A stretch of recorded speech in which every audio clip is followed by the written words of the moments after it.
गृहस्थ आश्रम का जो आधार है वो रिस्पेक्ट पे है। अगर पति पत्नी में एक दूसरे के लिए रिस्पेक्ट ही खत्म हो जाएगी फिर तो सब कुछ ही खत्म हो जाएगा। तो इसलिए बहुत ज़रूरी है रिस्पेक्ट का कल्चर लेकर के आना। बहुत होता क्या, देखिए साथ साथ रहते रहते कैजुअल एटीट्यूड आ जाता है और कैजुअल एटीट्यूड के अंदर ही कैजुअलिटी होती है। तो इसीलिए वो रिस्पेक्ट का कल्चर लेकर के आना बहुत ज़रूरी है। और रिस्पेक्ट के कल्चर की शुरुआत होती है by the attitude of gratitude. कहीं ना कहीं कृतज्ञता की भावना लेकर के आनी चाहिए कि सामने वाला व्यक्ति मेरे लिए कितना त्याग करता है। ना सिर्फ मतलब ये सबके लिए, खैर कृतज्ञता की भावना तो खैर इतनी सुंदर भावना है, जिसके प्रति लेकर के आए आप, इट इज़ वंडरफुल। इवन किसी कर्मी के प्रति भी लेकर के आते हैं अगर आप, you feel good. Even personal experience, I went to Kendriya Vidyalaya few years back. कुछ हम कॉन्टेस्ट के लिए गए थे, किसी गीता कॉन्टेस्ट है। तो वहाँ मेरी पुरानी टीचर्स थी, मेरी केमिस्ट्री की टीचर, मैथ्स की टीचर।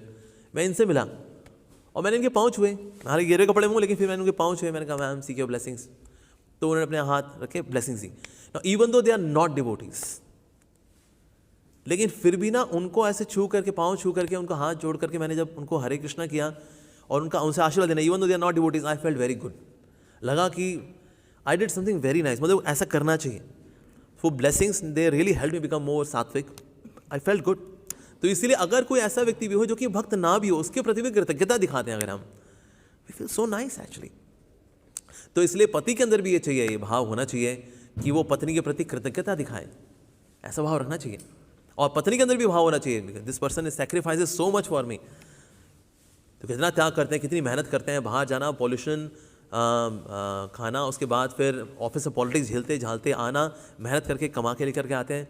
ओह ग्रैटिट्यूड।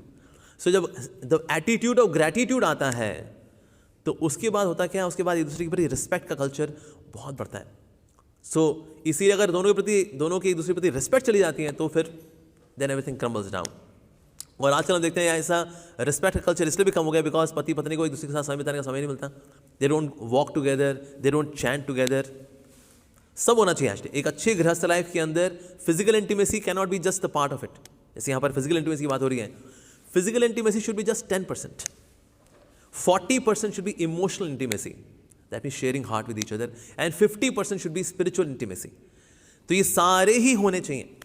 स्पिरिचुअल इंटीमेसी भी होनी चाहिए, इमोशनल इंटीमेसी भी होनी चाहिए, और फिजिकल इंटीमेसी का भी कुछ पार्ट रहता है, नो डाउट। लेकिन फिजिकल इंटीमेसी अगर ये फाउंडेशन बन जाती है अगर, तो दिक्कत जाती है। और फिजिकल इंटीमेसी भी कितनी चाहिए होती है गृहस्थ लाइफ के अंदर, उसके लिए बड़ा अच्छा सुंदर एग्जाम्पल बताया था कि जैसे कि अगर गरम गरम आलू होता है, उसको छीलना हो। किसने गरम आलू छीला है? यस। अगर आपको बिना कपड़े के अगर आलू छीलना पड़े तो हम मिनिमम हाथ लगाते हैं और आलू छील लेते हैं। जिसने गरम गरम आलू छीले हुए हैं, आलू को पराठा बनाने से पहले आलू छीलते हैं ना, राइट। सो मिनिमम हाथ लगाते हुए हम आलू छीलते हैं। उस तरह से keep it to the minimum, जितना कि बेसिक चाहिए हो, बस that's it. And gradually we have to transcend this also. So इसीलिए देन जितनी ज़्यादा स्पिरिचुअल इंटीमेसी अगर रहती है गृहस्थ आश्रम के अंदर, उतना ज़्यादा गृहस्थ आश्रम में मैच्योरिटी आती है। और जितना ज़्यादा physical intimacy becomes the foundation, उतना ज़्यादा इमेच्योरिटी रहती है। और ज़्यादातर हम देखते हैं आजकल दैट्स अ फाउंडेशन, इसलिए उसमें थोड़ी सी किरकिर होती है तो रिश्ता खराब हो जाता है, because that's the only thing. इसी के लिए ही सब कुछ है। In fact I saw one of the interview of one कर्मी, ही वाज शेयरिंग द सूत्रास of happy married life, and he said lust is more important than love in गृहस्थ लाइफ। जो इस मेंटालिटी के साथ रहेगा, इसीलिए ऐसे लोगों के फिर तलाक हो रहे होते हैं। क्यों? Because lust is more important than love as per them. Of course ऐसा नहीं होना चाहिए।